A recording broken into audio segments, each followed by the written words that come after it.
Hello, Stephen Koukoulas here, Economist-in-Residence with Zagga, and our regular video update again, it's incorporating a myriad of news. Where do I start? Look, on policy, we've had the budget, and of course that's creating a deal of anxiety out there in the markets, particularly the capital gains tax issue. The other issues like negative gearing seemingly have gone through. They're well understood and probably seem to be fair and reasonable. The capital gains tax issue is one where there's a degree of confusion, and the government, as I'm recording this, is still open to suggestion about carve-outs for particular startups and these sorts of things. So exactly where it lands is still a degree uncertain. Suffice to say, while we've got uncertainty in policy, it probably does act as a dampener on business confidence. Speaking of which, we know from the NAB survey of business confidence and business conditions that it's taken a hit in the last couple of months. The interest rate hikes that we've seen so far this year, petrol/diesel, jet fuel costs are all part of that equation, while businesses are feeling, at least a little concerned about the economic outlook. And that's also being reflected in consumer confidence, which remains very, very weak. And when we know that the business sector and the consumer sector are both feeling pretty pessimistic, which they are, they tend to shelve decisions to spend. They tend to sort of not necessarily despair, but what they do for that big ticket item, if you like, and that includes housing for consumers as well as a lot of consumer durable items. They sort of think, well, we'll sit tight for a little bit longer. And of course, that's slower economic growth. For the business sector, they tend to just be a little bit more cautious in their investment decisions. Now, that said, the economy is going through this, what I'll call a patchwork period. We're still getting decent rates of economic growth in terms of bottom line GDP. And speaking of business investment, we know that CapEx, business CapEx, is actually quite strong. A lot of it's data centres, of course, and that's fine. That's all part of the economy. But we've also got some increase in warehouses, hotels, these sorts of other parts of CapEx, which is important. Machinery and equipment, just keeping up with technology is demanding that firms spend a reasonable amount of money in that space.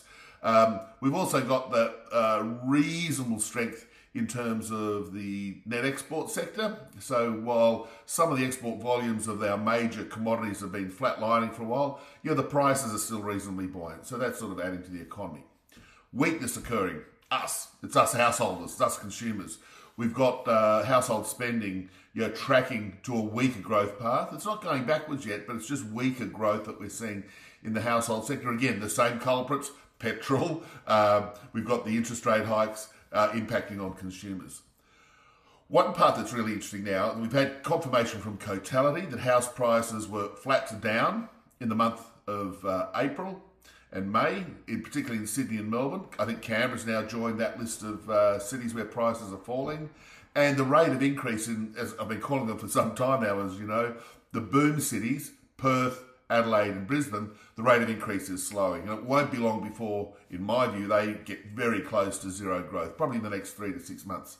So the housing market's imposing a bit of a dampener on the economy as well, because we know that when house prices fall, for many consumers who may have high leverage and the like, they tend to sort of be a bit cautious about their spending as well. So the house price issue is an important one.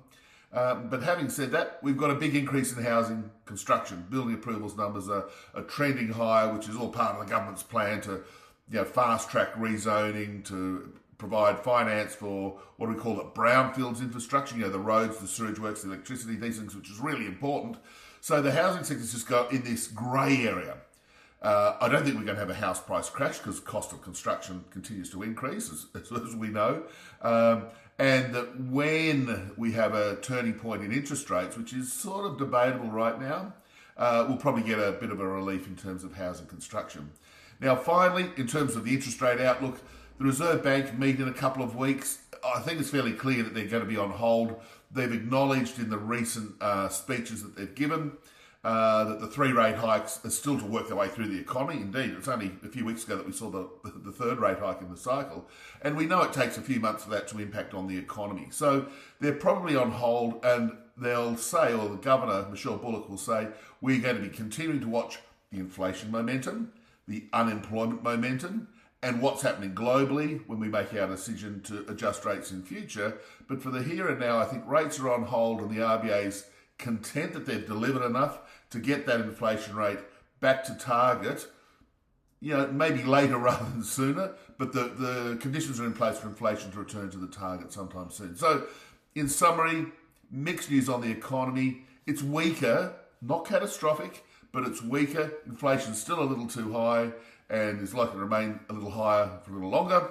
The budget tightened fiscal policy a bit, but created this element of uncertainty with the rules around capital gains tax. So look forward to catching up with you at the various events coming through, and look forward to seeing you again soon. Cheers.